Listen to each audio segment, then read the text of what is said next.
Glory to God. It's such a privilege to be here to share with us the word of the Lord. I want to appreciate the convener, Mrs. Emran Basham, for the honor to be here to share with God's people. I'm particularly delighted about the B project, and I'm sure that in this June series, the Intimacy series, God is going to be doing us great good, and a lot of us will be brought into realms and dimensions in God that we've not operated in before, and that will strengthen our walk with God and make us more effective ambassadors of the kingdom in this side of the divide. Today is the first class on our Intimacy series, and we are going to be dealing with how to hunger for God, or how to hunger for the presence. And this is a very important subject, particularly because if you study the blueprint of creation, you are going to realize that everything God had in mind, the possibility of expression of everything God has in mind is only obtainable within the ambience of God's presence. So it's important for us to understand not just the presence of God, but how to hunger and perpetually stay in sync with the presence of God, because that's the only way our lives will count, not only in time but also in eternity.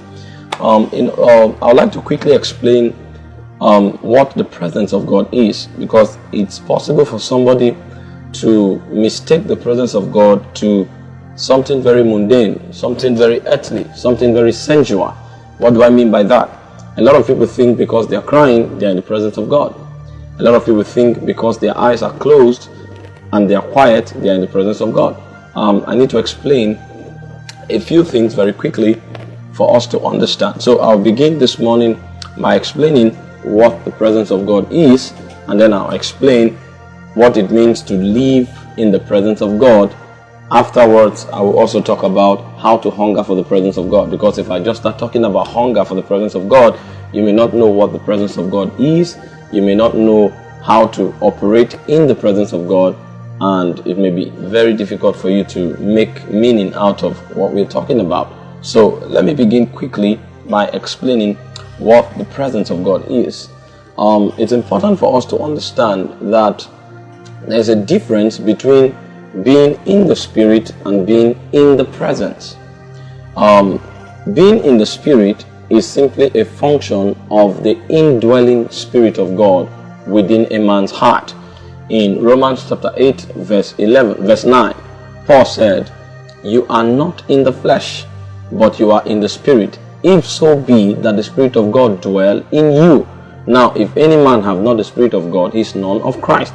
So what it means to be in the Spirit is for the Holy Ghost to dwell in you, or to be of Christ, to be born again. So if you have the Holy Spirit, according to Romans 8 verse 9, you are in the Spirit. So it's possible for somebody to be in the Spirit and lie.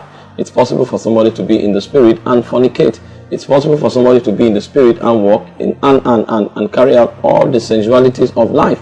So that's what Paul meant when he said, you are in the Spirit if you have the Holy Ghost in you. And that's why most times in the midst of sin, God can speak to a man. In the midst of sin, God can invade a man's space. The reason is because the man has the Spirit of God. In fact, the church in Corinth were living in fornication, and Paul would tell them, do you not know that the Holy Ghost dwells in your bodies, that your body is the temple of the Holy Spirit? So they were actually in the Spirit while they were yet sinning. So being in the Spirit is not the same as being in the presence. You know, being in the Spirit is what is generically referred to as the presence of God, the omnipresence of God. God is everywhere, and everywhere the Spirit of God is. That's what it means. But when we are talking about the presence of God, as we'll be dealing with in this context, is the manifest presence of God. What does it mean to be in the presence of God? To be in the presence of God refers to a few things that I will mention. I'll just mention 3 of them as they would help us to navigate in this class. You are in the presence of God when the influence of God's life and essence rules and regulates you. You are in the presence of God when the influence of God's life rules and regulates you. So you don't just have the Holy Spirit in you, but the power of the Spirit, the life, the essence of God's Spirit, the will of God, the mind of God, the counsel of God controls and regulates your life. If that happens to you, then you know you are in the presence. That's why I said the presence of God is not only crying. That's a measure of it, because sometimes when you are overwhelmed, you can find yourself crying. But it does not stop there. It translates and transcends just weeping or having a feeling. It's actually the establishment of the rulership of God's essence upon a man's life. So when a man is under the government of God perpetually, that man walks from the realm of God's presence. Let me explain. Revelations chapter 21 verse 3. The Bible explains what it means. And I heard a great voice out of heaven saying, Behold, the tabernacle of God is with men, and he will dwell with them, and they shall be his people, and God himself shall be with them, and be their God. That means these people live perpetually under the ambience and the control of God, and they are God's people. What does that mean? They are not just carriers of God's image, but they are expressing present hour reality, the likeness of God. So God is their God. That means God is their source. God is their sustainer. God is their all. The totality of their reality is captured within the reality of God. That's what it means to be in the presence. And you need to understand that this is possible because the presence of God is majestic. In 1 Chronicles chapter 16 verse 27, the Bible speaks of the majesty that comes with the presence of God. And if the presence of God is majestic, then the presence of God will bring rulership upon the man under whom is in the presence. So 1 Chronicles 16 verse 27, the Bible says, Glory and honor are in his presence, strength and gladness are in his place. So God is majestic, and if he shows up, the glory of God is the essence of God. The majesty of God is the splendor of his realm. It's a glory and majesty are in his presence. So when he shows up, he will transmit that glory upon a man, and that man becomes an expression of that glory, that essence, that nature, that reality. So the presence of God confers the dominion of God upon a man. In Psalm 97 verse 5, the Bible reiterates the same emphasis. The hills melted like wax at the presence of the Lord, and the presence of the Lord shook the whole earth. That means when the presence of God comes, because of the power, because of the energy level from whence the presence shows, every other thing is compelled to conform to the presence of God. So a man who lives by the flesh, a man who lives lawlessly, is not under the presence of God. No matter what he feels, you cannot define the presence of God by your feeling. You define it by your submission to the government and the rulership of the reality that flows from the realm of God. Secondly, what the presence of God comes to do is that the presence of God comes to re-engineer you from within. When the presence of God shows up, it re-engineers a man from within, so that the man can take upon himself the image and the likeness of God, the image of God. The man becomes like unto the living God. In 2 Corinthians chapter 3 verse 18, the Bible says, we all with unveiled faces, beholding as in a glass the image of the Lord, we are changed into the same image from glory to glory, even as by the Spirit of God. So the presence of God re-engineers a man to sustain the image of God. So when a man bears the image of God, it simply means the man operates by the presence of God. So a man who is not like unto the Lord cannot say he lives under the ambience of the presence. The Bible said in 1 Corinthians chapter 15 verse 48 and 49, he said, because we have borne the earthly, we must also bear the heavenly. He said, as is the earthly, such are they that are earthly, and as is the heavenly, such are they also that are heavenly. He said, therefore, as we have borne the image of the earthly, we shall also bear the image of the heavenly. What is he saying?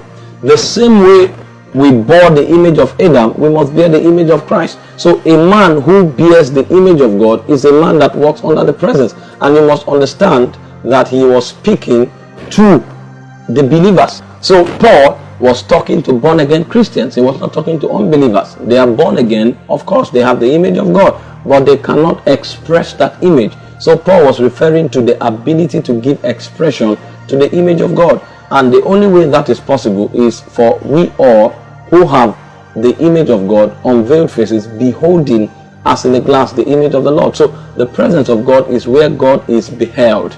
And when God is beheld, man is re-engineered.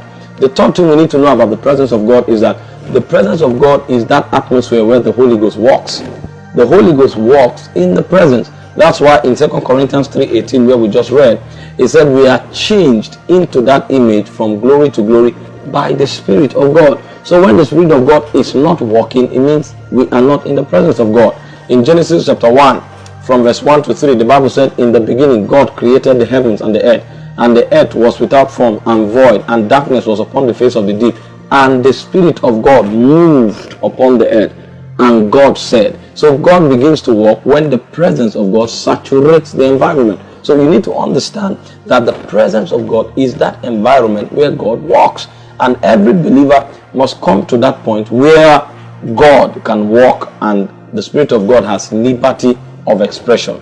In Psalm 16 verse 11, the Bible said, in the presence of God there is fullness of joy, and in thy right hand pleasures forevermore. So the presence of God is that environment where we have every liberty, the Holy Ghost has every liberty of bringing us the bounties of God, be it life, be it fullness, be it joy. So if a believer does not have the bounties that comes from that realm, is because the Holy Ghost is not at work. Because there's one work the Holy Ghost knows to do, is to bring us into the reality of God. In John chapter 16 verse 13, he said, I have many things to show you, but you cannot receive it. Howbeit, when the Spirit of truth is come, he will guide you into all realities. So the Holy Spirit brings us into all reality. That's the work the Holy Ghost does. So when he says in the presence of God there's fullness of joy, he knows what he's saying.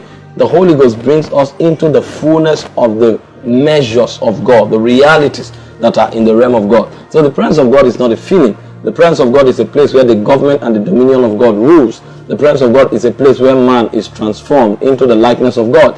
The presence of God is where the Holy Spirit has all the liberty to express the will, the counsel, the wisdom, the mandate of the Father. So every time you see a man living as an expression of the divine, know that you have come under the ambience of God's presence, and that man dwells in God's presence. The Bible said in Hebrews chapter 1 from verse 1 to 3, it said, God who has sundry times and in diverse manners spake in time past unto the fathers by the prophet, has in this last day spoken unto us by his Son, who being the brightness of his glory, the express image of his person, upholding all things by the word of his power. So that leads us to the fourth definition of the presence of God. The presence of God is where the dominion mandate is expressed. He said, upholding all things by the word of his power. The dominion mandate can only be expressed where the presence of God is. That's why heaven is a place of perfect order. There can be no disorderliness in heaven. When Lucifer attempted it, he was ejected, because the presence of God is a realm where the dominion of God is expressed. In the Garden of Eden, which is the ambience of God's presence, there was perfect order. The moment the man violated that order and brought rebellion into that system, he was ejected. The presence of God is a ground for the expression of the dominion mandate. So you have no calling except you can walk under the presence. You have no purpose unless you can walk under the presence. You may know that you are a prophet from your childhood, but you will grow into an old man without manifesting the prophetic. You may know that you are an apostle, you may know that you are a governor, you may know that you are a leader, but if that is going to be consistent with the will of God, then it must only find expression under the presence, because it is under the presence that the dominion mandate can be expressed. There is no dominion mandate without the presence of God. So 4 things we have said very quickly because of our time allowance is that the presence of God is where the government of God rules a man. Second, the presence of God is where man is brought to a place where he can bear the image of God, the heavenly. Thirdly, the presence of God is where the Holy Ghost is allowed uncheckered access of expression. And what the Holy Ghost does, like we said, is to bring us into the fullness of God. And finally, the presence of God is where the dominion mandate can find expression. Check your life very quickly. Is these 4 things, or are these 4 things at work? If they are, then know that you are carrying the presence of God. Now, it's important for us to also understand something very quickly, that the Holy Ghost dwelling in man can come cheaply. And what I mean by that is it comes based on the finished works of Christ. You did nothing. But living in the presence comes with a great price. You can accept Jesus, believe in your heart upon receiving the gospel, and confess Jesus as Lord, and receive the Holy Spirit. The Bible said in Romans chapter 10 verse 9 and 10, it said that if we believe in our heart the Lord Jesus and confess with our mouth, we shall be saved. For with the heart man believeth unto righteousness, and with the mouth confession is made unto salvation. So the Holy Ghost came to tabernacle in us, bringing us salvation when we believed in our heart the Lord Jesus and we confessed with our mouth. So that's cheap, because we didn't pay the price for that to happen. Jesus paid the price. It wasn't easy, but it was given to us freely on account of God's love. So on account of God's love and our faith in Jesus, we can receive the Holy Spirit, right? But when it comes to dealing with the presence, it's going to come with a great price. And it comes with a great price because the presence of God is guarded by certain spiritual infrastructures that God can never compromise. God can never compromise on all of that. And I want to show us these 7 infrastructures very quickly that we must pay the price to walk through in order to become agents of the presence, carriers of the presence. You need to understand something very quickly as you do the business of the presence. Spirits are not mortals. Spirits do not live in the realm of space and time, so to say, chronological time.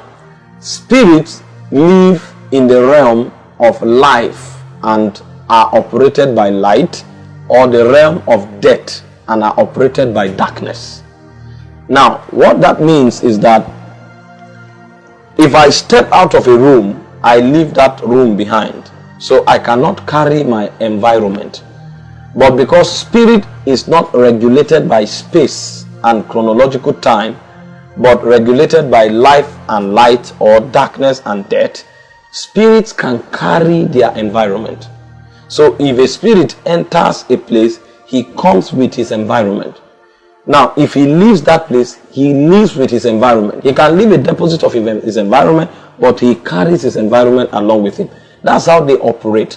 Therefore, it's needful for us to understand that time is a region where the fragmentation of spirits exists as moments. So they are particles of these fragmentations. This is what we call the kairos moments. So the chronological time is not reality. The chronological time is actually a preparatory time for that moment where the essence and the life of spirit that are fragmented into this realm can be contacted. So time is actually a chronological fragmentation of life and light, or of death and darkness. So a man's life has no value except as he can tap into the economy of life and operate it by the degree of light that he has. If a man cannot tap into that frequency, he is just living like an animal. The Bible said, a man in honor that knoweth not is like the beast of the field that perishes. So the value of a man's life has nothing to do with this mundane realm. This is what we are not taught, and then we fall to the depravity of the fall. What do I mean by that? The fall brought poverty to our soul. Poverty in that we were separated from the realm of God, where we had access to his essence, his life, and then we functioned by his light. Remember, Adam did not have desire for anything. Everything Adam needed was available because Adam was operating in the fullness of the life of God. And Adam operated by the economy of light. So in Genesis chapter 2 verse 19, the Bible said the name that Adam called the animals, that was the name there was. Secondly, when God created the woman, Adam was asleep. Adam was asleep. But when Adam woke up, God called the woman, and Adam said she shall be called woman because she was taken out of man. What does that mean? Adam was functioning by the economy of light. That's the same economy that regulates the realm of God. So Adam functioned by the economy of light, and Adam lived in the abundance of life. So the life of Adam had nothing to do with the mundane. Adam only lived to regulate, to rule over the mundane. So the mundane was to be brought under the government of the life and the light that Adam operated by. So the quality of Adam's life had nothing to do with the fruits, had nothing to do with the animals, had nothing to do with the pleasures of the garden. The quality of Adam's life was the life to which he was plugged and the light from whence he operated. Now, Adam did not realize this, and he trivialized it, and he violated the government of that realm. The moment he violated the government of that realm, he was ejected from that life and ejected from the economy of that light. So Adam fell and declined. Instantly, Adam that was clothed with the glory of God would take fig leaves to cover himself, and God will come and kill an animal and cover Adam. Fig leaves, how often will you have to change it? Because you put it in the morning, in the evening, it's dried off. So it shows you how Adam's mind had deteriorated because he was no longer functioning by the economy of light. He instantly began to function by the economy of darkness. Adam fell from the realm of life and began to operate from the realm of death. This is the depravity that the soul of man came under on account of the fall. So man now judges his value by what he has. Today you see people, they value themselves by their cars. They value themselves by their bank account. They value themselves by where they work. They value themselves by where they school. It's a statement of the poverty of the soul, because man no longer has access to life and light. So he depends on earthly mundane things to define his value. It's a sign that we are poor. It's a sign that the scarcity of God is the reality that we function by. We function by death and darkness. This is why we operate like that. So the moment we are restored into the economy of life and light, we discover that everything we have becomes a tool for advancing the kingdom. Everything we have becomes a tool of advancing the presence. Everything we have becomes a tool of advancing the will and the counsel of God, so that everything around us will come under the government of God. That means the presence of God becomes the operating system of everything around us. This is what life is about. Like I began to explain, in Jude chapter 1 verse 6, the Bible spoke about the angels that did not keep their first estate were put in chains, unending chains, and they were tied in darkness. So there is outer darkness, and there is darkness, then there is the earth. And then going in the direction of the realm of light, there is heaven, which is eternity, and then there is light that no man can approach. In Genesis chapter 1 verse 1, the Bible said, in the beginning God created the heavens and the earth. And then in 1 Timothy chapter 6 verse 16, the Bible said God has immortality in him, dwelling in light that cannot be approached. That means from the realm of life, the farthest dimension is light that cannot be approached. From the realm of death, the farthest dimension is outer darkness.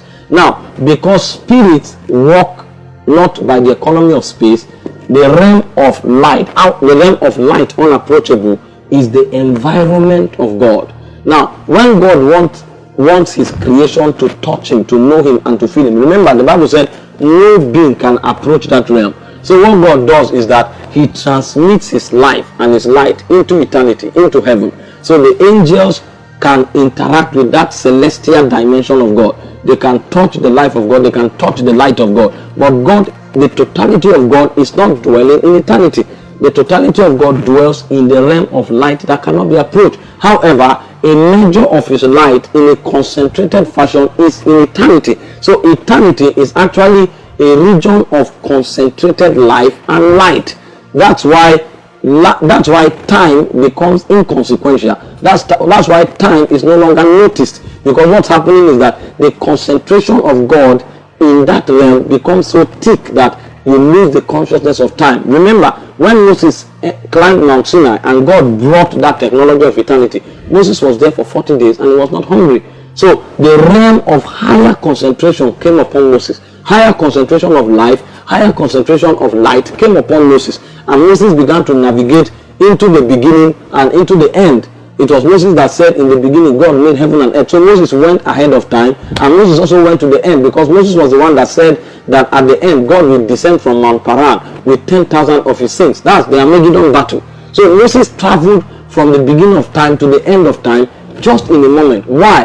The concentration of God's life and light came upon him, and he began to live by the economy of eternity. That's the realm that the angelic dwell in. They dwell in a realm of high concentration of God, so much so that the whole time is swallowed up in it. But when you come to earth, God's life and light is fragmented because the concentration is not high. So every creature in time must strive to tap into that concentration of life and light and walk by it, because it is in parchment, it's in fragmentation.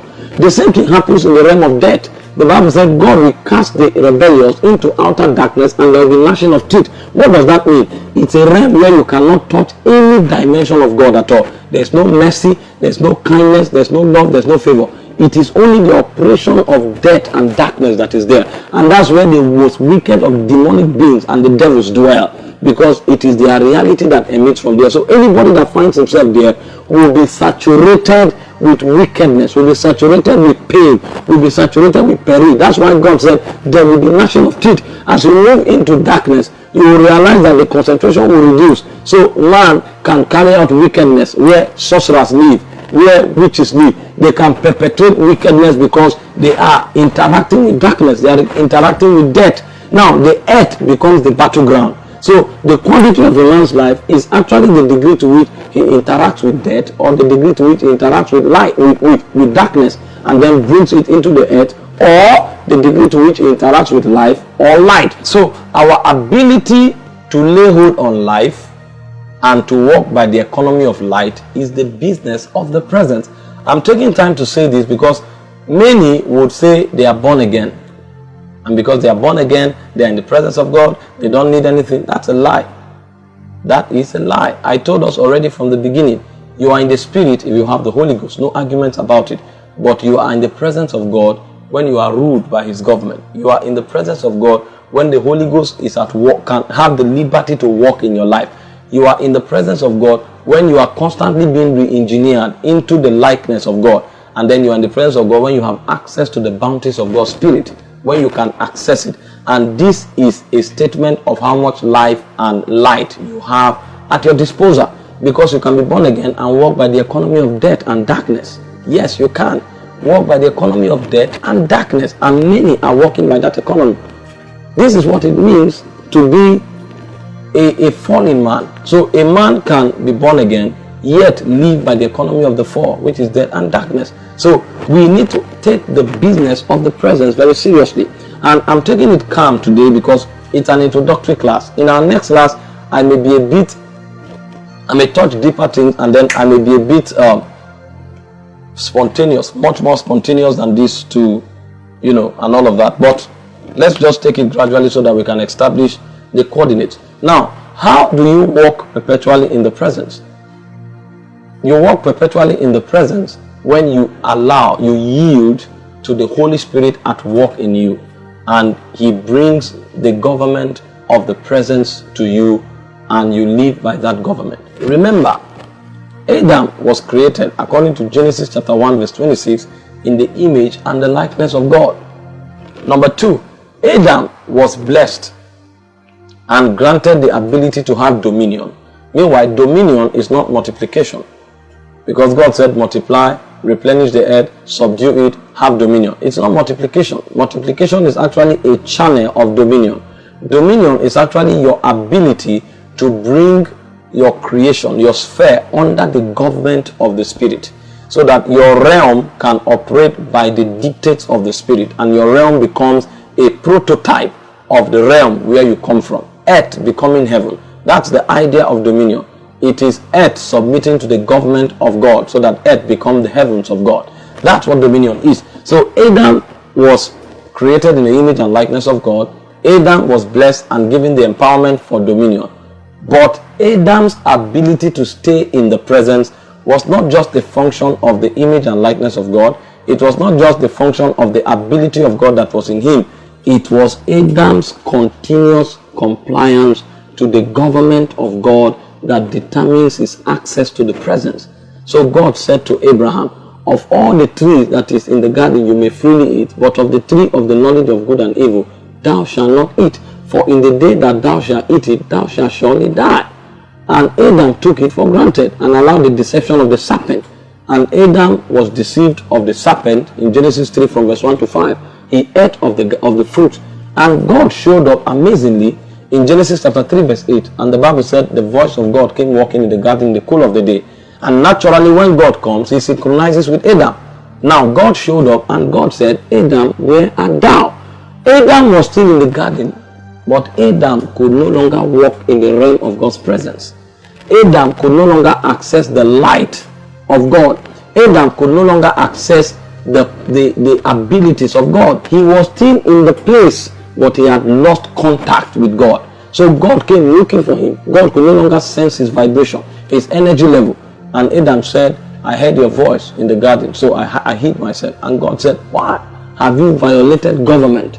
And Adam would go ahead and say, yes, the woman you gave me, and all of the stories. So what happened is that instantly he was chased out of the presence of God. So what gives you access and right to the presence is not that you are born again. What gives you right to the presence is not that you have the power for dominion. It is your degree of staying under the government of God that keeps you in the presence. This is why the presence is not just I am in the spirit. This is why the presence is not just I am born again. The presence is definitely a governmental reality, and many don't walk there. That's why you see two believers with different experiences. One believer speaks and calls the name of Jesus and a demon checks out. Another believer labors there for 4 hours and the demon is laughing. And in some cases the demon even slaps him. Is it because the devil is strong? No. That's a believer that is under the government of the presence. A believer under the government of the presence can easily check out the demon. But a believer who does not function by the government of the presence but the government of self or the government of the devil has no power over the devil. Because when a strong man keeps his house, it takes a stronger man than him to come in, to bind him and to divide the spoil. So you are not functioning by the economy of God's government. How do you overthrow the government of the devil? I am a Nigerian. I cannot just go to America and say because I'm a Nigerian, I'm representing Nigeria. No. There's a specific stipulation.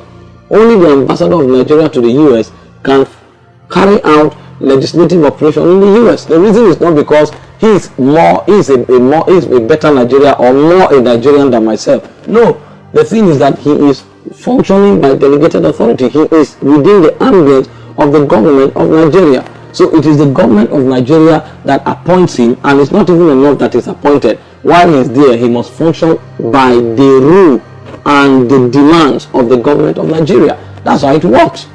I'm a Nigerian in Nigeria today. If I violate the governmental requirements, the legislative requirements of this country, I'll be put in jail. Does that stop me from being a Nigerian? No, I am still a Nigerian, but I may not have access to the rights of citizenship because I violate the law. This is how it functions. And there are 7 governments that keeps the presence of God. And every believer must function by those 7 governments in order to live perpetually under the ambience of God's presence. And I'm not talking about the laws of Moses. I'm talking about the organic government of the presence that every man interacts with the moment he comes into the kingdom. Remember, Jesus said in John chapter 3 verse 3, except a man be born again, he cannot perceive the kingdom, the dominion, the government of God. So I'm talking about an organic reality that takes place when a man is born again in order to carry and to dwell perpetually in God's presence. And I'm saying this because some of these are precursors of hunger, because I'm going to talk a bit about hunger for the presence before I round up the class. So the first government of the presence is the government of light. The moment a man receives the Holy Spirit, that government is activated in the man, the government of light. Ephesians chapter 5 verse 13. You are going to see how that the government of light is one of the government that the Holy Ghost brings a man under. The government of light. In Daniel chapter 2 verse 22. the Bible spoke of God as dwelling in light. He said he revealed the deep and secret things. He knoweth what is in darkness, and light dwelleth with him. So when a man is born again, he begins the journey of intimacy. And the first way to enter into that economy is that he must interface with the government of light, because God dwells in light. In 1 Timothy 6:16, he said immortality dwells with him, and he is in the realm of unapproachable light. So if you are not exposed to the government of light, you can never carry the presence of God. What does light do? The first thing the government of light do is that it judges the flesh. It judges the flesh. 1 Corinthians chapter 11 verse 31. The government of light judges the flesh. He said, for if we will judge ourselves, we shall not be judged. How does this judgment take place? He said, we all with unveiled faces. 2 Corinthians 3:18. Beholding as in a glass the image of God. God is light. We are changed. What that light seeks to do is to bring us to a place where we see the standards of God. Because if we don't do it now, he said God will do it. In 1 Corinthians 4 verse 5, the Bible says, judge nothing before its time. For when God shall appear, he shall judge the things of darkness, and he will make manifest the counsels of the heart. Then every man shall receive praise of God. Remember, he said light is that which makes manifest. A man can afford to live the way he pleases because he has not come under the government of light. You may think it's normal to talk the way you want. You may think it's normal to eat the way you want. You may think it's normal to do whatever you want until you come under light. In Isaiah chapter 6 from verse 1 to 5, he said, in the year that King Uzziah died, I saw the Lord. I saw the Lord. He saw the beam of light. And the moment that being showed up, something happened. Isaiah began to speak. This was a national prophet. He said, woe unto me, I am a man of unclean lips. So light comes to manifest to you your tendencies. If you don't appear before the light of God, you may never know your tendencies. You may undermine the flesh. You may assume that you are doing well. He said in Romans chapter 1 verse 17, therein is the righteousness of God revealed, the light of the gospel from faith to faith. So as you journey through this light, something begins to happen. That is when God exposes you to yourself. You now see yourself, and then you realize that I am callous, I am wicked, I am unmerciful, I talk too much, I eat too much. It is the light of God that reveals it, because when the light of God comes, it unveils the dimensions of God. And when you see God, then you have the need of realignment. The government of God brings light. The government of light brings us to the place where we see and judge ourselves. The second thing the government of light does is that it brings us into the economy of the counsel, the secret, the understanding, and the ways of God. A man can never know the ways of God. A man can never know the counsel of God. A man can never know the wisdom of God. A man can never have the understanding of God until light is shed upon him. He said in Ephesians chapter 1 verse 17, he said, for this cause I pray to the Father of our Lord Jesus Christ, that he may grant unto you the spirit of wisdom and revelation in the knowledge of him, that the eyes of your understanding may be enlightened. The word enlighten is the word photizo. It means to shed light upon your understanding. So you may think you have direction. You may think you know what to do. But he said there is a way that seemeth right unto a man. The end thereof is destruction. So what the light of God does is that it brings you into the economy of the wisdom of God, the understanding of God, the counsel of God, the will of God, the ways of God. So if a man doesn't enter into the presence, if a man doesn't live from the presence, he cannot have that light. This was where Moses lived from. And when Moses showed down, the Bible said he wished not that his face shone. And the Moses that came down was not a man. He said, teach them laws, ordinances, statutes, and precepts. Moses now became the custodian of the oracles of God. The reason is because he dwells in the presence. So when you see a confused man, know that he has a lack of the presence of God. He may be born again, but he doesn't have understanding. He doesn't have counsel. Daniel was in Babylon, a place of treachery. a place of sorcery, a place of wizardry. Yet Daniel had light. How was it possible? Because he was a man of the presence. In Daniel chapter 6 verse 10, the Bible said, as his custom was, 3 times in a day he prays facing Jerusalem. And here the testimony of Daniel in Daniel chapter 5 verse 11. This was a queen of the hidden kingdom. Speaking about Daniel, there is a man in thy kingdom, in whom is the spirit of the Holy Ghost. And in the days of thy father, light and understanding and wisdom, like the wisdom of the gods, was found in him, whom the king Nebuchadnezzar thy father, the king, I say, thy father, made master of the magicians, astrologers, Chaldeans, and soothsayers. Daniel was in the class with sorcerers, astrologers, enchanters, but because of light, Daniel was 10 times better than them, because they function by darkness. So where their understanding ends, that's where Daniel begins from. And in verse 14, the king will reiterate what he heard, because the testimony was enormous. He said, I have even heard of thee, that the spirit of the gods is in thee, and that light and understanding and excellent wisdom is found in thee. Why? The spirit of the gods is in thee. So it's not enough to have the Holy Spirit. There is a work of light that the Holy Ghost wants to do in you. And if you don't stay in the presence, you will never function by light. This is why many people keep asking, I don't know, when does God want me to go into ministry? I don't know, how does God want me to start ministry? You want to get into ministry with uncertainty? No, you have not interfaced light.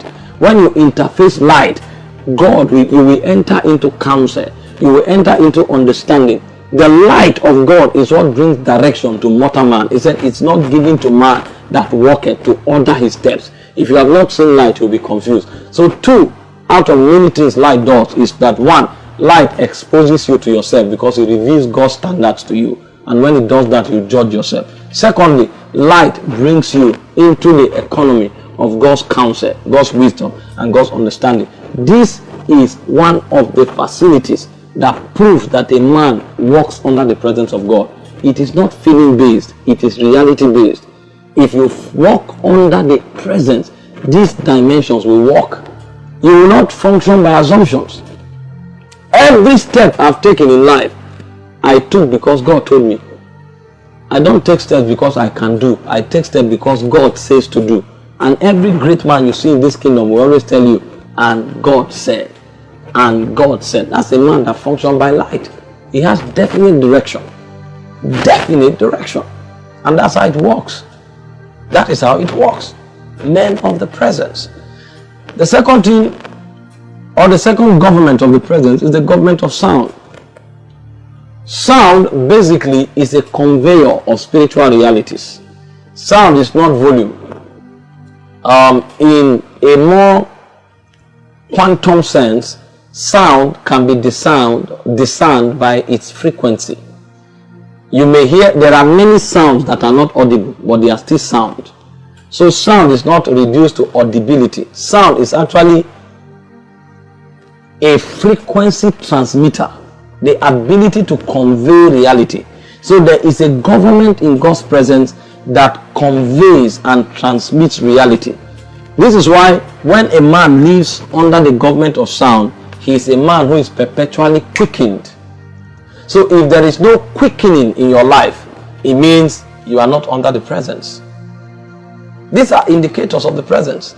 If there is no quickening in your life, you are not under the presence. Your circumstances notwithstanding. It was John that said, I was in Patmos for the testimony of God. Revelations 1, 9 and 10. And I was in the spirit on the Lord's day. And I heard a voice as of a trumpet. And as I turned, instantly he entered into the presence. So he was in the spirit. I told you, you are in the spirit when you have the Holy Spirit. He was in the spirit on the Lord's day. But something was happening. A governmental dimension of the presence was at work in him. So even though he was in that environment, he was not conscious of the circumstances he was in.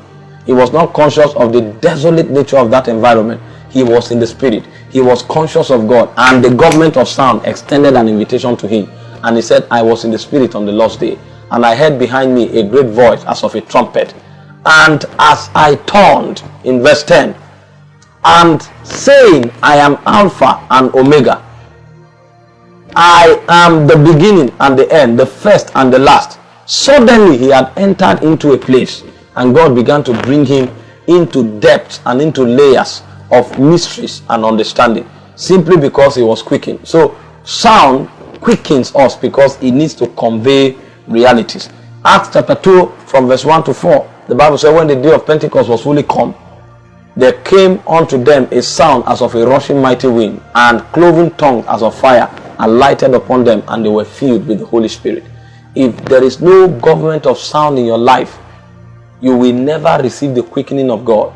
And what you need in order to succeed in life and destiny will not be there. This is why we hunger for the present. First, that we may see God and will be judged, because light is perpetually upon us, and that we may function by the counsel of God. Secondly, that we may walk under the government of the sounds of heaven, so that we can constantly be quickened in order to receive the realities that are required to prosecute our destiny. The second thing that sound does is that it brings you into places in Christ. And I tell you, there are many things you cannot do unless you come into places in Christ. It was Prophet Elijah that said, before God whom I stand, there shall be no rain or dew. So you don't just command the heavens to go to, you don't just command drought because you are a believer. You command drought because you are standing before the presence. In Ephesians chapter 1 verse 21, the Bible said we are seated with Christ in heavenly places, far above principalities and powers.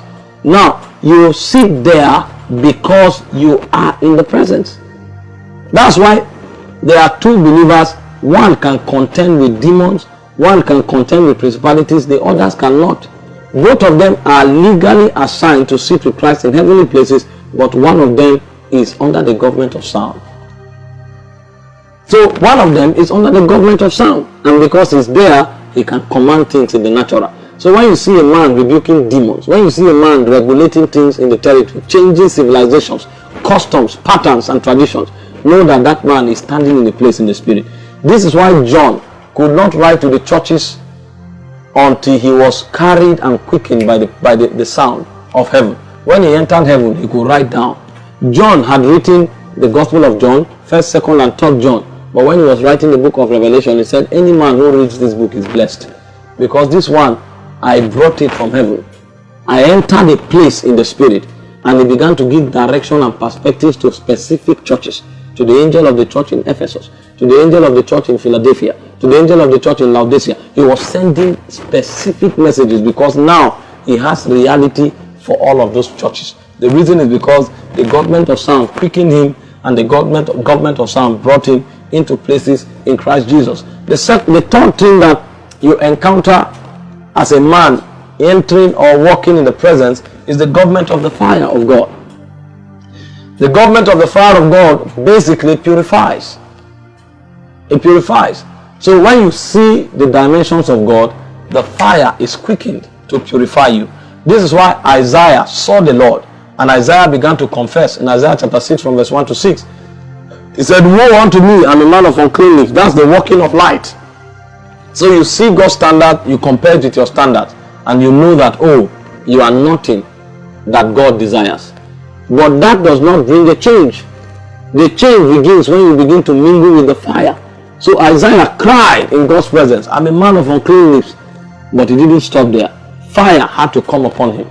So in Malachi chapter 3 verse 2 and 3, the Bible said, God shall appear in his temple as a refiner's fire, and he shall thoroughly purge the sons of Levi, so that they can bring an excellent offering unto the Lord. So the fire purges you. So when light brings you, light will first of all show you what you are and what God expects you to be. And when you accept that verdict of God in the state of brokenness, then the fire of God begins to purge you in order to refine you. So the government of fire purges the believer. The government of fire purifies the believer. And in that purification, there is yet another government, the government of the stones of God. So in that purification, God re-engineers and realigns you. So when Isaiah came before the fire, he said one of the seraphims took a thong and removed one of the stones in the midst of the coals of fire, and it touched my tongue. Instantly, the lying tongue, the tongue that is rolled, was realigned. So Isaiah came back to the earth, and for the first time, Isaiah began to give the messianic prophecies. The messianic prophecies are the cardinal prophecies of Isaiah's calling, but he could never prophesy.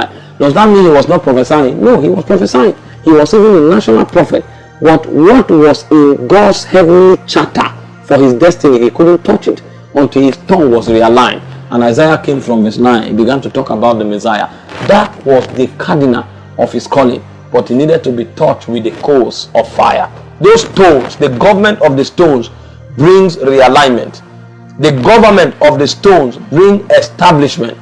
Without the contact with the government of the stones in the midst of the fire, a man will not be aligned. So light brings you counsel and he exposes you to the standard of God so that you can compare with your standard.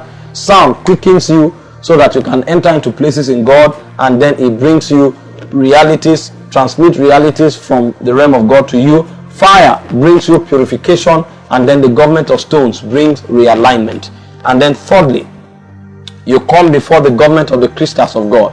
The secrets of God are shrouded in the crystals of God. The reason is because of the way crystals function. You see, when light passes through a glass prison, something happens. One white light passes through a glass prison. What happens is that the light is separated into 7 colors. That means the mysteries of God that are coded, that are crypted, can be deciphered when they are viewed through the prisons of God. So the natural thing explains the supernatural thing, according to Romans chapter 1 verse 20. So the natural thing, even the mysteries of the Godhead, can be unveiled by natural things. So the technology of crystals reveal to us how the mysteries of God are shrouded in the spirit. So when God wants a man to understand the mysteries of his realm, he exposes him to his crystals, and suddenly the man can see the specificity of the dimensions of God. Excuse me. The first thing the crystals of God does is that it brings the man to a place of realizing his insufficiencies, because a proud man can never see the mysteries of God. So the crystals, this is why sometimes you go for a meeting and then the power of God moves tremendously, and then the second meeting you go with so much confidence, you don't know you are in the flesh, and then you do the same things you did and nothing happened. So you realize that it is not in the act, it's in the supply of the spirit. You become humble, because the secret things belongs unto God. Deuteronomy 29:29. But the things that are revealed belong to us and to our children. Until it's revealed, you cannot have it. In Psalm 24 verse 14, he said the secret of God is with them that fear him. He will show them his covenant. So what God does by the technology of the crystal is to let you know that you're in heaven does not mean you will know. John was the one who entered heaven and was weeping. Revelation chapter 5 verse 1-5. He said, and I saw in the right hand of him that sat upon the throne a book written within and on the backside, sealed with 7 seals. And I saw a strong angel proclaiming with a loud voice, who is worthy to open the book and to loose the seals thereon? He said, and no man in heaven nor on earth, neither under the earth, was found worthy to open the book, neither to loose the seals thereon. And I wept much. So John was in heaven, yet he was weeping for the scarcity of understanding, because mysteries are locked. So the government of the crystals of God humbles a man. You will know that it's not given to man that walketh to order his step. So you will be broken. You would accept that you are but a mortal man, and until you are helped, you are vain. That's what the crystals does. So God can bring you to his realm, yet you live with scarcity of understanding. The crystals of God humbles a man, because the mysteries are locked away. This is what Paul said. He said, I was brought into the fellowship of the mystery to make all men see. So the crystals locks away the mysteries of God. And the second thing the crystals does is that it unveils God when a man is broken. He said in Revelation chapter 4 verse 3, I looked upon him that sat upon the throne, and his likeness was like jasper and sardine stone. So God deliberately hides his dimensions in crystals. So what we see when we enter the heavens of God is not the fullness of God, because God dwells in light unapproachable. But God decides to reveal a measure of himself through the crystals that we see. This is why the high priest is clothed with crystals. The ephod, the 12 stones on the chest of the high priest, carry different crystals which are symbolic of different mysteries, and I don't have the time to explain it now, but each of those crystals is symbolic of a particular mystery. And the last of those stones, which is jasper, is a statement of brokenness. Jasper, the last of those stones, which is jasper, is revelatory of brokenness. So the high priest enters with a spirit of brokenness. So each of those crystals is symbolic of a mystery in God. Without mystery, God cannot be known. So God will open up the mysteries of his reality so that we can tap into measures of his understanding. This is what the crystals do. So a man can stand in the midst of light yet be confused unless he is broken enough for the crystals to open the dimensions of God to him. This is why the Bible said in Psalm 51 verse 17, it said, for the sacrifices of God are a contrite heart. For a contrite heart and a broken spirit, the Lord cannot despise. The Lord cannot. So God releases himself upon a man that sustains brokenness in the presence. So when you see a man who actually knows the presence, that man is a broken man. It's one of the signatures of the presence. And then the sixth government we come under is the government of the waters of life. Every time we access the government of God, we interact with measures of his spirit. In Ezekiel chapter 47 verse 1 to 5, Ezekiel began to reveal to us, if you see a man who is depressed, if you see a man who is battered, if you see a man who is always complaining, he doesn't know the presence. Because one of the things the presence does is that it brings refreshing. The Bible says times of refreshing shall come from the presence of the Father. Times of refreshing comes from the presence of the Father. So Ezekiel revealed to us in Ezekiel 47 verse 1 to 5. He said, afterwards he brought me again unto the door of the house, and behold, waters issued from under the threshold of the house eastward. Remember, God comes out from the east. The presence of God comes into the tabernacle from the east, and he is resident in the sides of the north. If you study Ezekiel 44 verse 1 and 2, you are going to see that God comes from the east gate. This is why the east gate in the tabernacle is always locked, because that's where God issues out from. So the waters coming out is the measures of God's presence. It says, for from the front door of the house stood towards the east, and the waters came from the right side of the house onto the south of the altar. And then they brought me out of the way of the gate northward, and led me about the way without under the gate by the way looketh eastward, and behold, there ran out water on the right side. And when the man that had the line in his hand went forth eastward, he measured 1,000 cubits and brought me through the water, and the waters were to the ankle. He brought me through the water. Again, he measured 1,000 feet and brought me through the water, and the water was to the knee. Again, he measured 1,000 and brought me through the water, and the water was to the loins. And again, he measured 1,000, and it was a river that could not pass over, for the waters were raising waters to swim in, rivers that could not be passed over. So when you see a man overflown with the rivers of God, the joy of God, the gladness of God, a man who cannot be depressed, know that is a man of the presence. These are indicators. These governments are indicators. They are parameters that we are actually living in the presence. You see, so you come out with measures of God. Men who don't pursue the presence, they have the scarcity of God. Their soul is always lean, and this is why they tend to other things. They tend to pornography, they tend to arguments, they tend to fight, they tend to wickedness, because there is scarcity in their soul. But there is a river, the Bible said in Psalm 46 verse 4, it said, there is a river that flows, the streams whereof shall make glad the cities of God, the holy tabernacles of the Most High. So there is a river that maketh glad the cities of God. When a man begins to mingle with the presence, something happens. He receives measures upon measures, measures upon measures. And if those measures don't come, then unfortunately we are not creatures of the presence. And finally, what happens is that we are brought to the tree of life. The tree of life is simply the Rhema word of God that comes to us every time. Carriers of the presence have access to the voice of God. The Bible said in the cool of the day, the voice of God came walking in the garden. Genesis chapter 3 verse 8. The voice of God. The voice of God is always walking in the presence of God. The moment the presence of God comes, the voice of God comes. And in Matthew chapter 4 verse 4, it says, man shall not live by bread alone, but by every word that proceeds from the mouth of God. In Matthew chapter 6 verse 11, he said, give us this day our daily bread. So eating the tree of life, eating of the tree of life is a daily business. And only men of the present have access to the voice of God to eat of that bread. And if you don't eat of that bread, you will not be strong. In 1 Kings 19 verse 5 to 7, it says Elijah was exhausted, lying down under the juniper tree, and the angel came and said, arise and eat. And then he rose up and he ate. And again, the angel showed up and said, arise and eat, for the journey is great. The journey of destiny is great, and only men of the presence can have a strong finishing. If you don't feed on the bread of life, if you don't feed on the tree of life, if you don't feed on this food continuously, your spirit man will be weak and you cannot finish strong.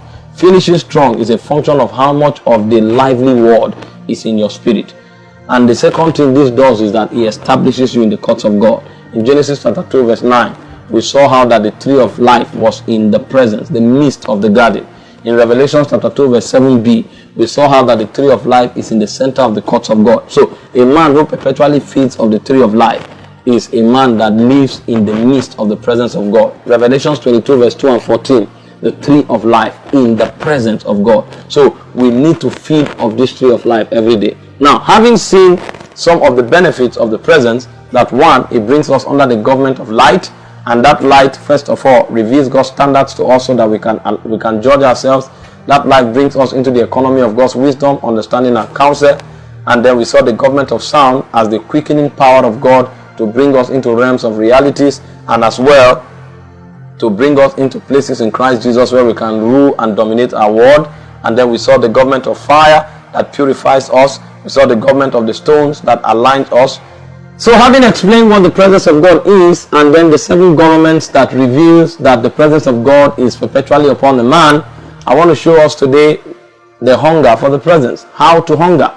Now, you can also say the government of the presence that I reviewed are why you need to hunger for the presence. Because one, the government of light, it exposes you to the standards of God so you can judge yourself and have the right evaluation of yourself. And secondly, it brings you into the economy of God's wisdom and understanding and counsel, so you have direction in life. And then the government of sound transmits God's reality to your realm, and then it quickens you into the realm of God so you can interface God. The government of the fire purifies you so that you can bring an acceptable offering unto God. So that's your eternal insurance. The government of the stones aligns you so that you can walk on earth consistent with the requirements of God, the will of God, the mind of God, and the desire of God.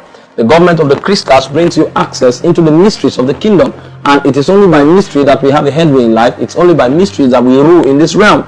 And then the government of the waters fill you with measures of God so that you cannot deplete. Like the everlasting God that fainted not, you become a man that does not weary or faint. And then the government of the tree of life enlivens you so that you live perpetually like a God among men, and you dwell in the courts of God. So having seen all of these beautiful significances for the presence, you know that hunger for the presence should be a pursuit of life. In my own estimation, a man is blessed when he makes the pursuit of the presence his greatest pursuit in life. A man is blessed when he lives perpetually in God's presence. A man is blessed when the totality of his being and reality is a stream of the realities of the presence of God. That's what I call a blessing.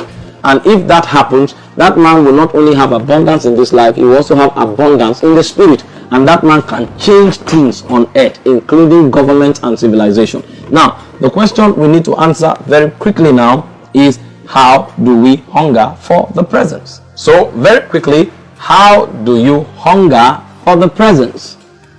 The first way to hunger for the presence is actually the first way you were introduced to the presence, which is salvation. What salvation does to you is that it exposes you to the love and benevolence of God. And if you are able to keep that joy of your salvation, you will constantly hunger for the presence. In Psalm 21 verse 1, the Bible speaks of the joy of our salvation. It said, "The king shall joy in thy strength, O Lord, and in thy salvation. How greatly shall he rejoice." The king shall joy in thy strength, O Lord, and in thy salvation. How greatly shall he rejoice. In Psalm 51 verse 12, you are going to see that the joy of salvation provokes a hunger for God's presence. And when David lost that joy of salvation, he began to cry for it instantly. He said, restore unto me the joy of thy salvation and uphold me freely by thy spirit. Because if that joy of salvation is lost, you will be amazed that the appetite for God will be shut down. This is why most of us, when we give our hearts to Christ, we were running to church every day. We were so excited about church. We were so excited about the word of God. We wanted to know everything the day we gave our hearts to Christ. Everything. We wanted to know it that day. It's simply because of the joy that comes with salvation. The joy that comes with salvation provokes a desire for the presence.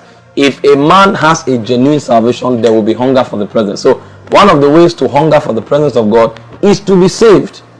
Is to be saved. In Isaiah chapter 61 verse 10, you see how that Isaiah 61 verse 10, it says, I will greatly rejoice in the Lord, my soul shall be joyful in my God, for he hath clothed me with the garment of salvation. So a man rejoices, a man presses after God, a man desires God. Why? Because of the salvation he clothed him with. When God brings salvation in man's way, that man cannot but benevolently, lavishly desire the presence of God. So the first way to hunger for the presence of God is by the joy of salvation.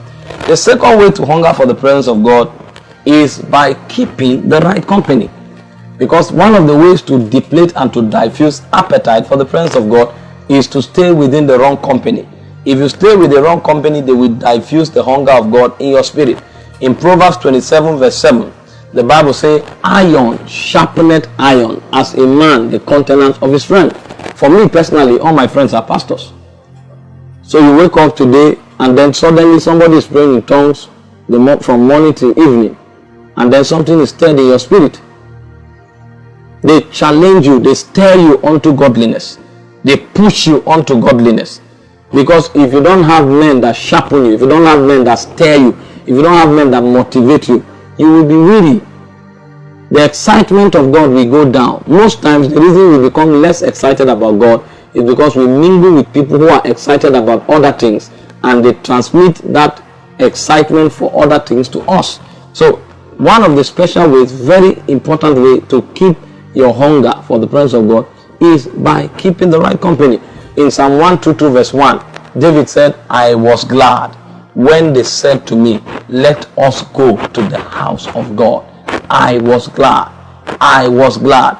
If you meet a man of hunger, he pulls you to the presence. So that's one way to hunger for the presence of God. You must keep a company that drags you to the presence. But if you mingle with men who do not have it, they will pull you away. In Jude chapter 1 verse 19, the Bible said, these ones are sensual, not having the spirit. They are sensual. What happened? They became men of emotions and flesh. The reason is because they were exposed to people that weakened their desire for the presence of God. So a man wants to hunger for the presence. You want to know how to hunger for the presence. Stay with those who are on fire for God. Stay with those who hunger for the presence. And not too long, you will discover that hunger will be stirred up in your spirit. It was Peter and the other fishers, or fishers of men, fishermen, that encountered Jesus, and suddenly they abandoned their boats, abandoned their net, and followed Jesus from that day for 3.5 years. And then you are like, really? Yes. These guys were professional fishermen, but they encountered somebody that had a hunger for another dimension. Remember, Jesus said in John 2:17 that the zeal of my Father's house consumed me. So the moment they encountered Jesus, it became a journey into God. And you will notice that after Jesus left them, just before the Holy Ghost came, Peter went back to fishing. So what kept Peter pursuing after God was the man he was working with, Jesus Christ our Lord. The moment Jesus left, Peter went back to fishing. And Jesus came again and said, "Doubtest thou me?" He said, "Lord, you know I do." John chapter 21. And then when the Holy Ghost came, glory to God, Peter's fire was stirred, and you realize that these guys were always with their own company. When they were caught, when they were threatened, when they were flogged, in Acts chapter 4, the Bible said they returned to their own company and they lifted their voice in one accord. If they had gone to another company, they would have run away from Jerusalem and mission would have ended. But they returned to their own company, and their own company did not tell them, "Oh, if they are dealing with you, it's better we take this thing easy. It's better we hide." No, they lifted their voice in prayers, and the place where they were was shaking. And the Bible said, with great grace gave power unto the testimony of the resurrection of Jesus from the dead, and great grace was upon them. The reason is because they went to their own company. So they knew how it works. This is why the Bible always admonishes that we should not despise the company of the brethren. Hebrews chapter 10 verse 25. So we must develop the culture of keeping the right company if we want to stay on fire, if we want to perpetually hunger for God. So how to hunger for God? Keep the right company and you will hunger for God. If you don't keep the right company, not too long, your hunger for God will go down. So these men showed us the pattern. So Peter kept that company. When he was going to prayer in Acts of the Apostles chapter 3, he went with John and he was going to meet the company of the believers. So if you dissociate yourself, you are vulnerable. The devil can take you up as an easy prey. Ensure to keep a company of men who hunger for God, and you will always keep your hunger for God. There are so many young people today, they only come to church for the religiosity of it. After service, their friends are either gambling somewhere, or they are either doing their makeups, or they are making hair, or they are watching a movie, and that's the company they keep. And they are wondering why can't I hunger for God? Why can't I stay on fire for God? How can you ever be on fire for God? It's not possible. It's not possible. You are with people that blunt you out. You are not with people that sharpen you. So it's impossible to keep your hunger for God. So you need to consciously and constantly build the right relationship, and then you will discover that hunger for God will be strong. The third thing that provokes hunger for God or makes you keep your hunger, or how you should keep your hunger, is your realization of your insufficiencies. If you think you are strong in yourself, you may not have need for the presence of God, and you may not go there. If you have not realized that flesh is full of insufficiencies, you may never desire God. It was Isaac that said to Abimelech that my days on earth have been short, but it has been full of affliction. Little wonder, you see that not just Isaac, but the whole family sustained the pattern of altars, because they knew that apart from God, they are weak. So Abraham went the way of altars, Isaac the way of altars, Jacob the way of altars. So their sufficiency was constantly on God. You saw that when Jacob was returning from the house of Laban, and he knew he was going to confront Esau, his brother, Jacob told everybody to move aside, and he went to God's presence. In Genesis chapter 32, he went to God's presence. From verse 24 down, he went to God's presence because he knew that there is no way he can contend with Esau. Esau had already sent 400 warriors coming to meet with Jacob. He didn't know if Esau was coming to kill him. So the only assurance he had was the presence of God. Most times we don't go before the presence of God because we still believe in something other than ourselves. Maybe your confidence is in your friend, in your uncle, in your father. If that confidence is what you really anchor your life on, then you will not have need for the presence. But the truth is that any man that puts his confidence in flesh is wood. So our realization of our insufficiencies is one of the great precursors of desiring the presence of God. In Psalm 51 verse 1 and 2 and verse 16 and 17, here was David, after having had an affair with Bathsheba and manipulated the death of his husband Uriah, realized that he was wicked, he was weak, he was mundane, and that God would even take his spirit from him. That David's realization of his insufficiencies made David to go before the Lord and began to plead. That was what led David to the presence of God. And in Psalm 51 verse 17, David will cry out to the Lord that what is the sacrifices of God? It's a contrite heart. And a contrite heart and a broken spirit, the Lord cannot despise. If you have not seen your insufficiencies, you will not desire the presence of God. You must see your insufficiencies to desire the presence of God. In Exodus chapter 5 verse 22, Moses had come to Israel only to realize that Israel had rejected his testimony. So Moses went back to the Lord. He came to Egypt before as a deliverer to take Israel, because he had the rod of God. He had certain signs that proves that he was a deliverer. But the elders of Israel rejected his testimony. And Moses ran back to God. Why would you send me? Lord, why me? Exodus chapter 5 verse 22. The same thing in Exodus chapter 6 verse 12. So every time Moses confronted Pharaoh and Pharaoh rejected his offer, he returned back to the Lord. So a recognition of your insufficiencies will take you to the Lord. But if you can do everything, if you can cut the short, you may never have need for the presence of God. So you want to know how to hunger, always realize and see that in yourself is no value. Only God in you is value, and you want more of him. Remember, one of the governments of the presence is that God fills you more and more. If you don't realize that you are insufficient, you will never desire the presence of God. So one of the potent ways to hunger for the presence of God is to always desire, always realize that you are mortal and that only God completes you. The fourth way to hunger for God's presence is to stay under His government. If you detach from government, your fire will go down and it may become difficult for you to desire God's presence. So when you catch a fire, when you catch a hunger, nurture it by staying under God's government. And the way to stay under God's government is by continuously and constantly staying under the dictates of the Spirit of God for your life. I'm not going to go religious by telling you read so and so chapter of the Bible in a day, pray and so and so hour. That's a good discipline. But the dictates of the government of the Holy Spirit is the insurance for sustaining your fire in the Spirit.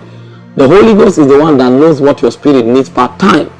So while the discipline of daily worship, daily prayer, daily study is good, you must be sensitive to the dictates of the Spirit of God streaming from your inside.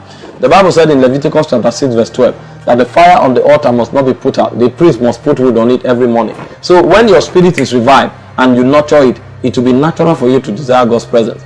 But if you allow that revival goes down, you start struggling with going to the presence of God, or seeking the presence of God, or living from the realm of God's presence. The reason is because you let the fire go down, and you leave the fire go down when there is no government. And I say government is the continuous and progressive dictates of God's Spirit upon a man's life. So how does the Holy Ghost do it? It keeps popping out movements, keep popping out instructions, keep popping out sensations in your heart, and you're discerning it and aligning to it. Is what quickens you. If you study the scripture, you're going to see a lot of ways the Holy Ghost prompts us. Sometimes the Holy Ghost prompts a man to go and pray. Sometimes the Holy Ghost prompts a man to go to a quiet place. Sometimes the Holy Ghost prompts a man to worship. All of these things will keep you desiring God.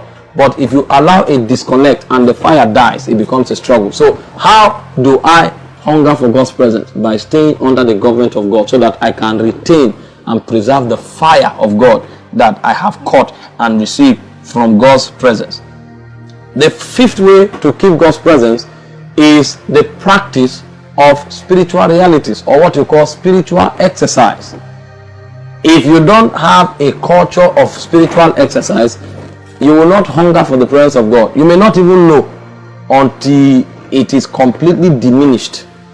You may not notice it, because usually, like it's always said, when light is disconnected, it doesn't mean the fan stops rotating instantly. It doesn't mean the iron goes cold, the pressing iron goes cold instantly. It takes a while, just like the fig tree became dry the next day. So if you don't keep a practice of a life of spiritual exercise, you may not know when the presence of God is diminished in your life. The Bible said bodily exercise profits little, but spiritual exercise profits more, for it profits in this life and in the life to come. So every believer must keep constantly practicing certain dimensions of spiritual exercise to keep him desiring and desirous of God. Because if you don't engage the practice of spiritual exercise, something happens. Lust will replace the economy of love.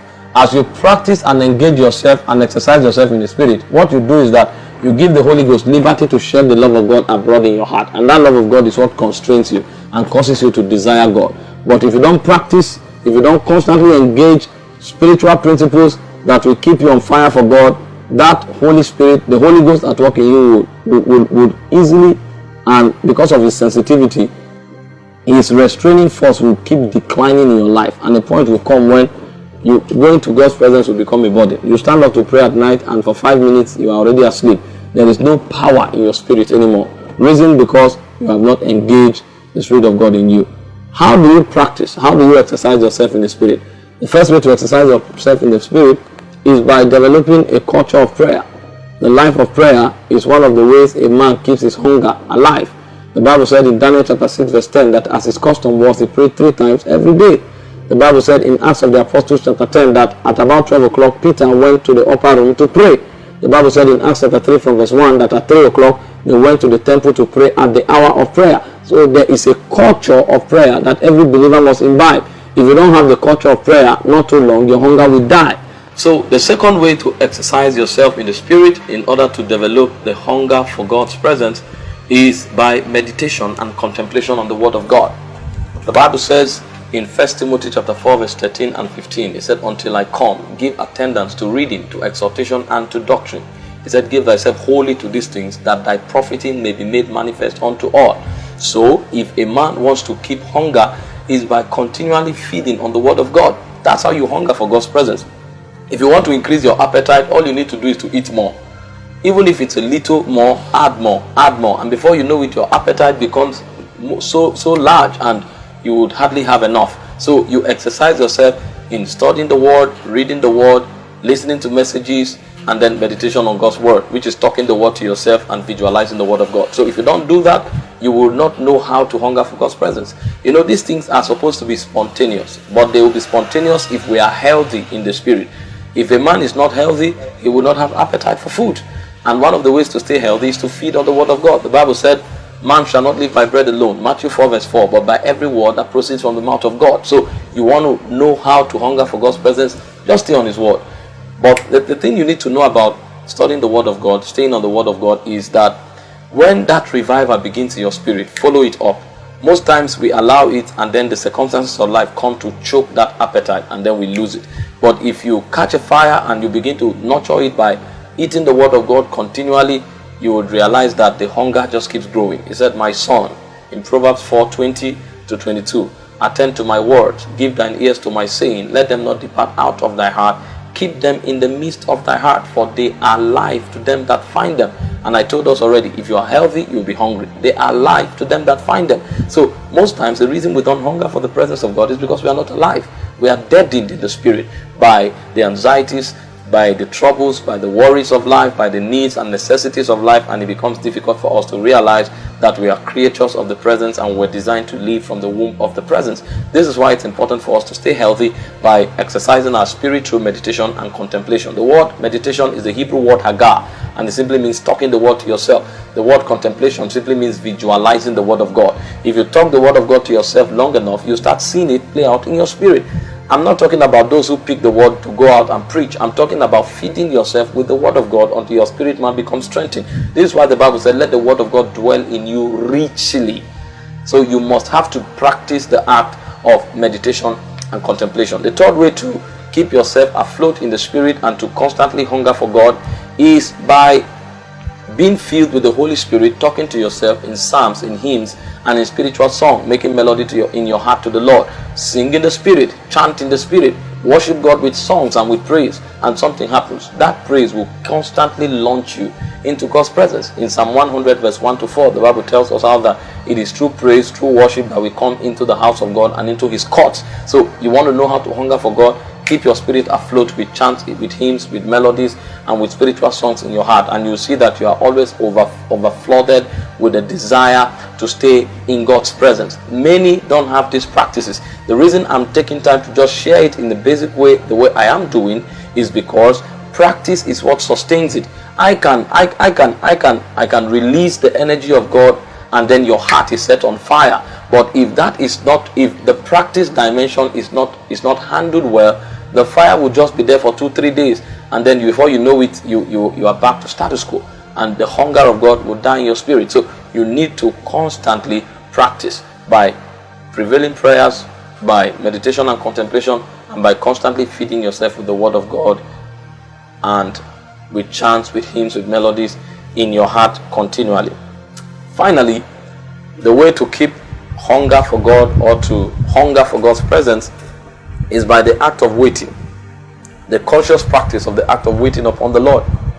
God is a king spirit, and we must make every effort to bring ourselves to that point where our soul becomes quiet and we focus on the Lord Jesus Christ. Paul said, if you say you are dead in Christ, in Colossians chapter 3 verse 1-3, let your affection be on the things that are from above, where Christ is, for our life is hid in Christ, and Christ in God. So Paul is saying that one of the proofs that we are actually everything Jesus has paid for is when we are continually desirous of God. And the way to achieve this is by putting your affection on God.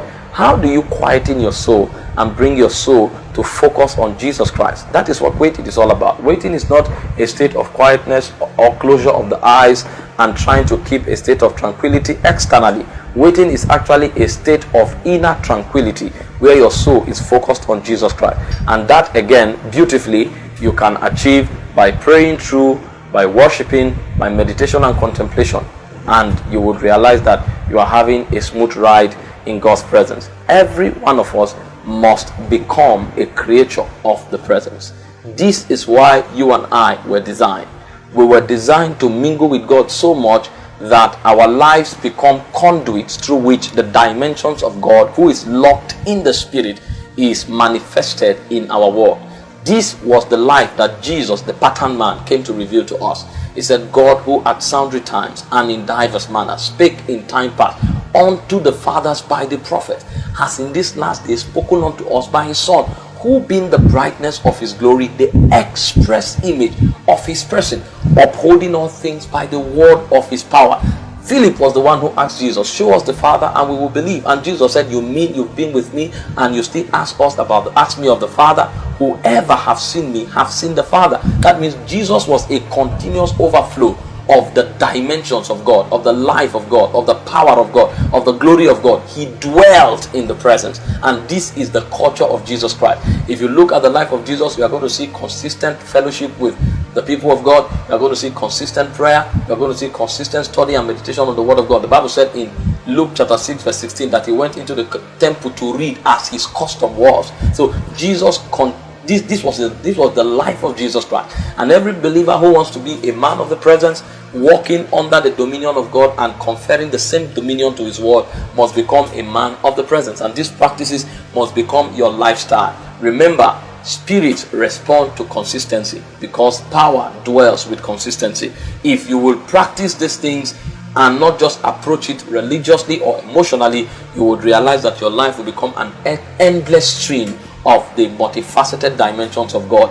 And that is where your life will have meaning, because you are brought into this realm to stream the life and the light of God, who dwells in light unapproachable. You will become the theater through which God can be seen visibly. You are the God that your word sees. But how much of God do you carry? That is what will determine the dimension of God that the world can see and know. You must become a carrier of the presence. Today, my prayer for us is that the Lord will stir up hunger in our spirit.